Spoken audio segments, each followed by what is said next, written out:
Assessing social services after incarceration is crucial for securing housing, health care, and other basic needs, but it can be a confusing and frustrating process.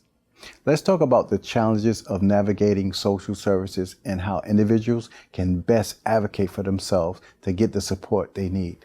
Now, assessing social services like housing, healthcare, things like that, it can be frustrating. What were some of your most challenging situations when trying to access housing and social services?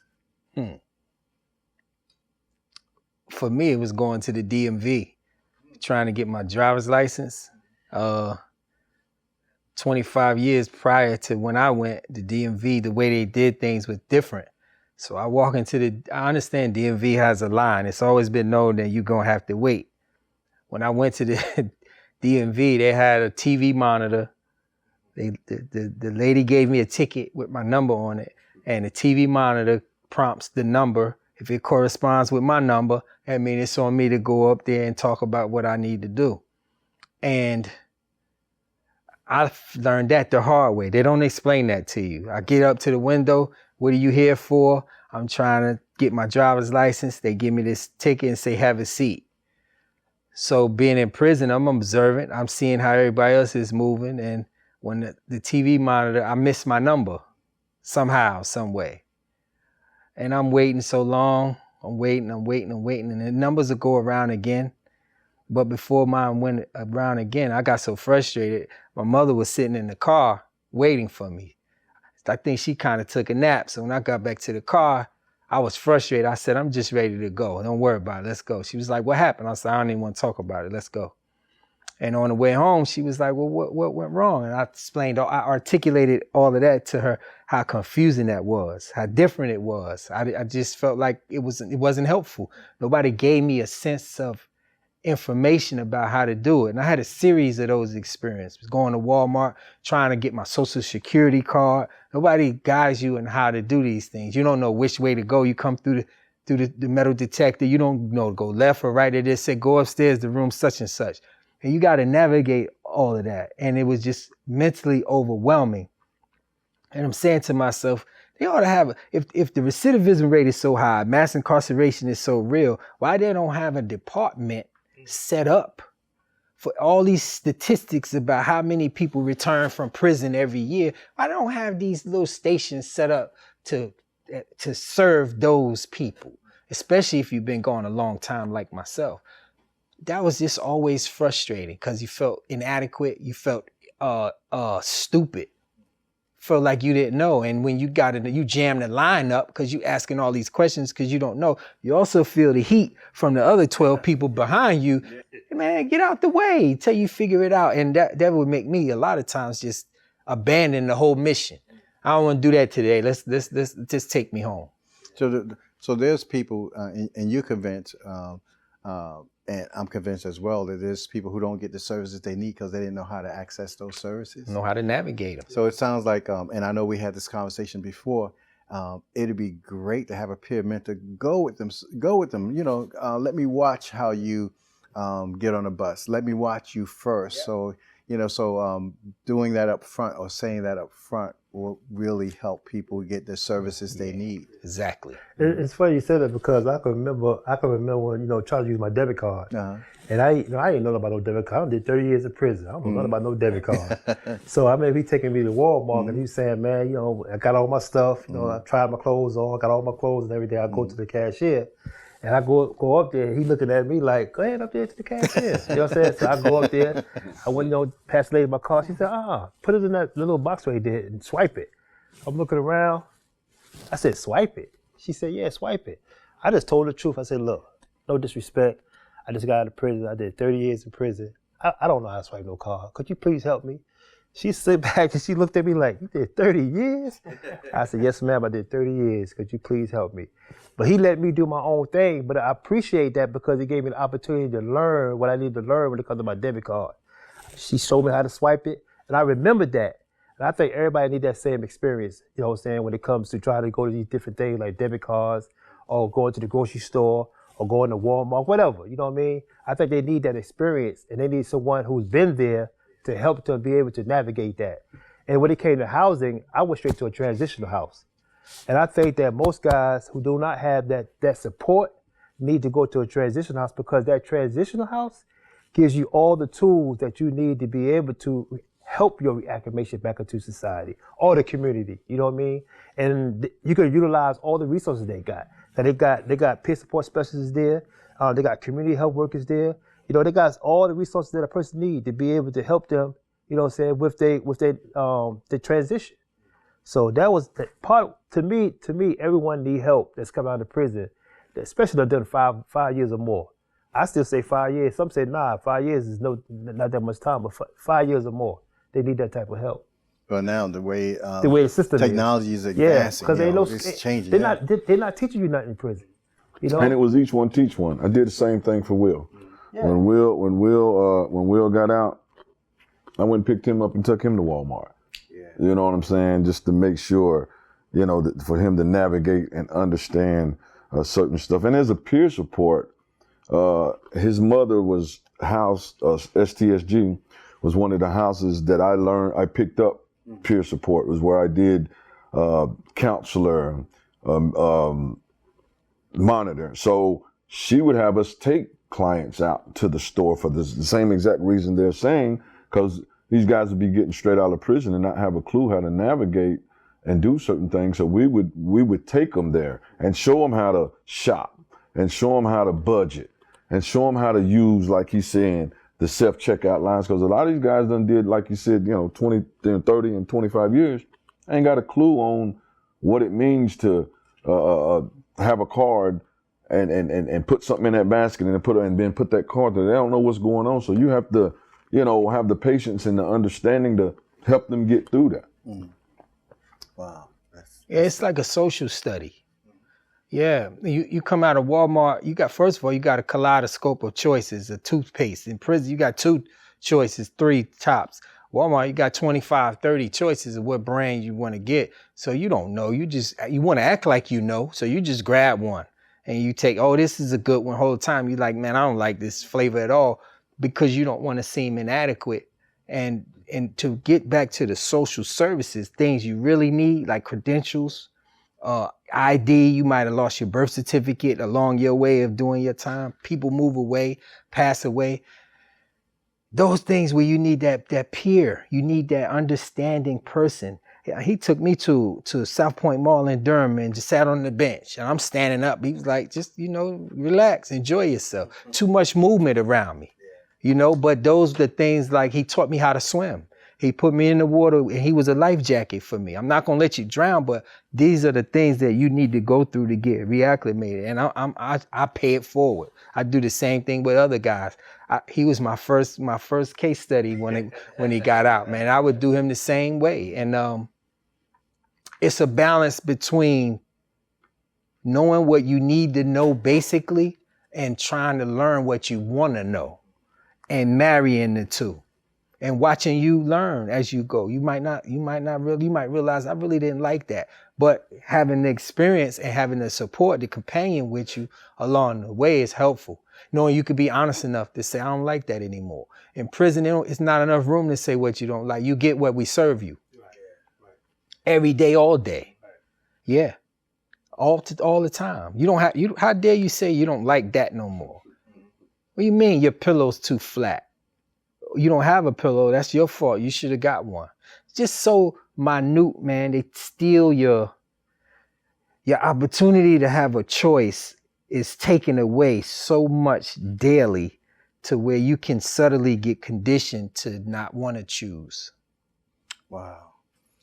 That reminded me of something we talked about prior, about going to the doctor and not telling them what's going on.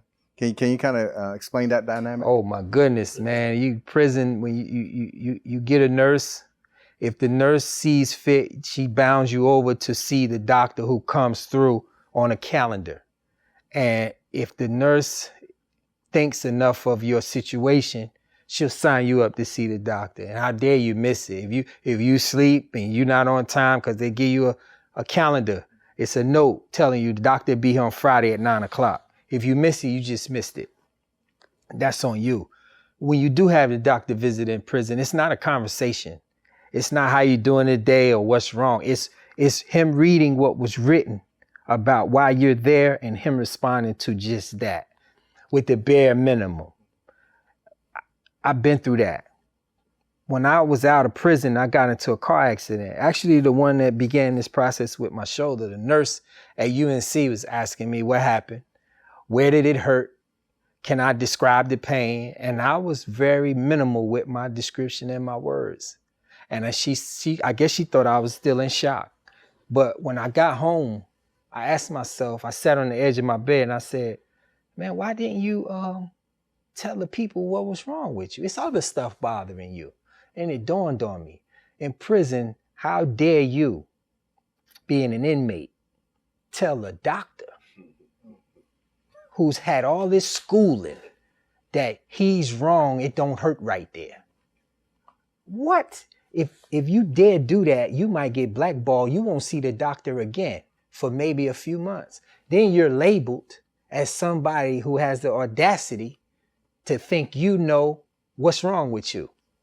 That sounds crazy, don't it? That's the nature of prison. So here I am, I'm out of prison. I'm in a hospital. I've been in a car accident. I wouldn't dare tell them how I really felt. I'm gonna minimize it. I'm gonna say, nah, that's not what happened.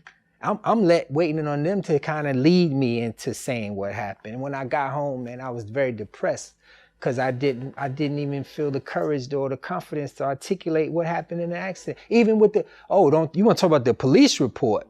Sirens are pulling up. They want to know what happened. I'm saying, you tell me. Oh, man. You tell me. Yeah. Because I automatically assume the position that I'm wrong. Yeah. Yeah. I'm not going to the hospital. I'm going to be interrogated. But a part of the police report is to tell them what happened. So if I don't give them an accurate report, you see how that dominoes into the care I'm going to get from the hospital, the potential litigation I might be in about who was at fault and who wasn't. Psychologically, all of that goes through that. Then I get a call from the police the next day wanting to get more information about the report. What are you calling me for? Yeah. What's your address? Yeah. No, just forget about it. It didn't even happen. Yeah. Because I don't know how this is going to go. That's the trauma of prison. Yeah. But how about when you do go to sick call and they give you what? Tylenol? Tylenol. Basic over-the-counter kind of things and say, if this don't take care of it, you figure it out. Yeah. Again, the mindset that place nurtures in you is you don't have a voice, you don't matter, and you really don't know what you're talking about. So let everybody else speak for you, whether they have your best interests at hand or not. So how would you help someone, a family member, who have a loved one coming out and have that mindset, that institutionalized way of thinking?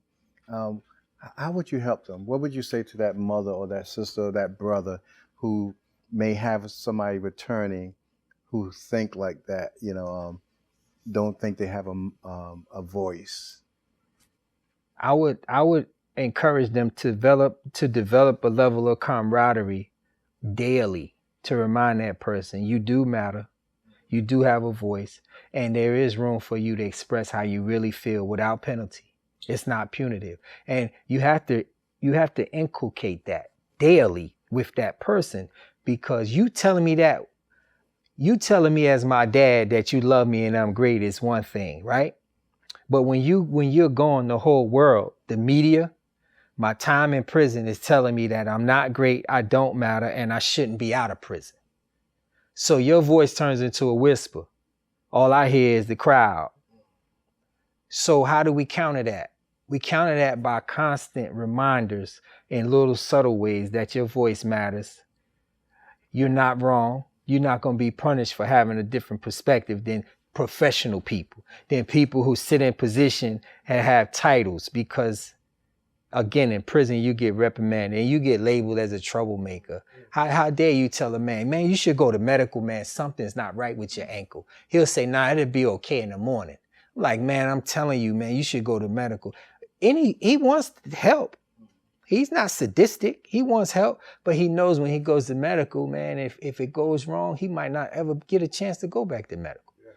So that family member who wants to affirm that returning citizen, what does that look like? Give me some examples of what would speak to someone who's struggling with that type of trauma. Well, first of all, what family would have to do is first of all be patient with that person. Yeah.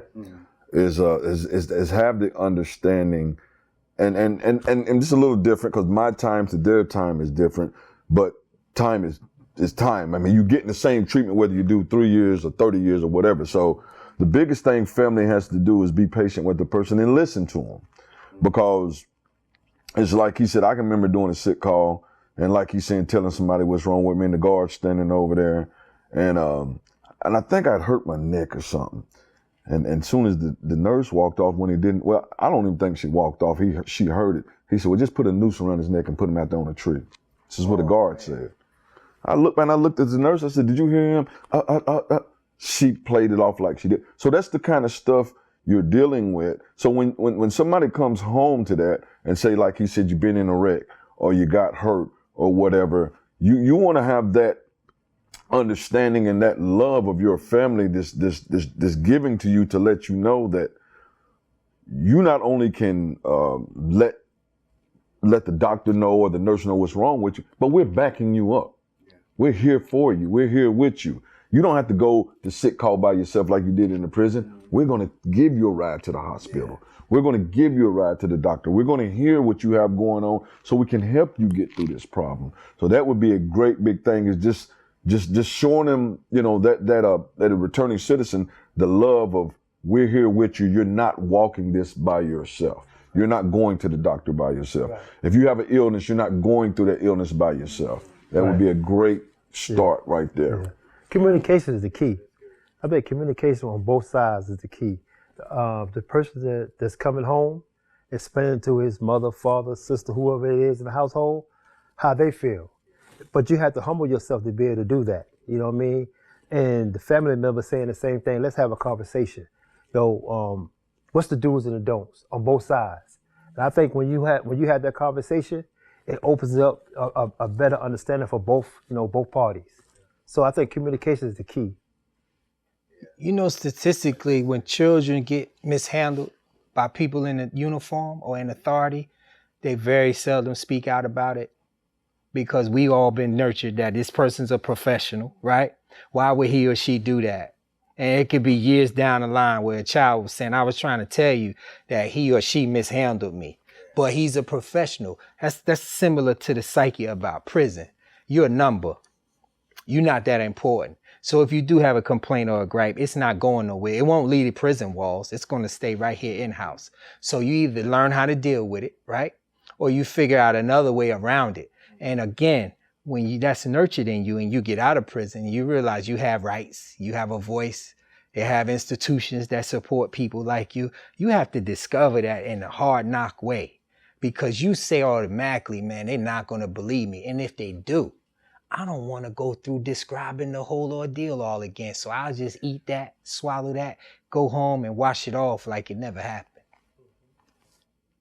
Wow. Man, this is good. What are some of the most important services or resources that help you get back on your feet? For me, it was SCSG, the same place that Malik worked at, and his mother owned the organization. So SCSG was very, very helpful for me. I stayed there 9 months before I got my own place, and then I married my wife. But I utilized all the resources they had.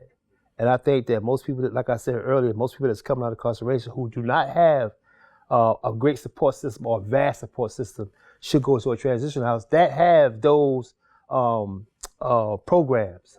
And then when you get in there, utilize them. But you have some people that get to these programs, when they come to the door, oh yeah, I'm gonna utilize the program, I'm gonna do this, I'm gonna do that, and then they have other reservations. You know what I mean? And then you got some that come in there, do the right thing, come out and be successful. Like me, Malik, Will, and other guys that I know that, not saying they stayed in the transition house, but he worked there and he learned a lot and he moved on. I lived there. I learned a lot and I moved on. You know what I'm saying? He get the knowledge of the transition because his mother owned it. So I mean, now we out here doing the same thing. Because I'm gonna tell you this too. I promised his mother, because she played a big part in the role of me being released. And I told her, when I didn't tell her, I expressed to her, I said, what do you want for helping me? She said, I don't want nothing. I just want you to do one thing. And I said, what is that? I want you to help somebody else. And I made that promise. And I'm gonna keep that promise. And that's exactly what I've been doing. So I say SCSG has been a great, great support system for me. And you guys are role models. You know, I really admire you guys and honor you, you know, to take your experience to help other people. You know, so, and I know you do a lot of work. This is your passion, you know, this is your purpose. So I'm gonna go off the cuff now and ask you, without sharing names, can you share a success story from people who received your services, and what were those services? I've had I had a young man that was an addict, and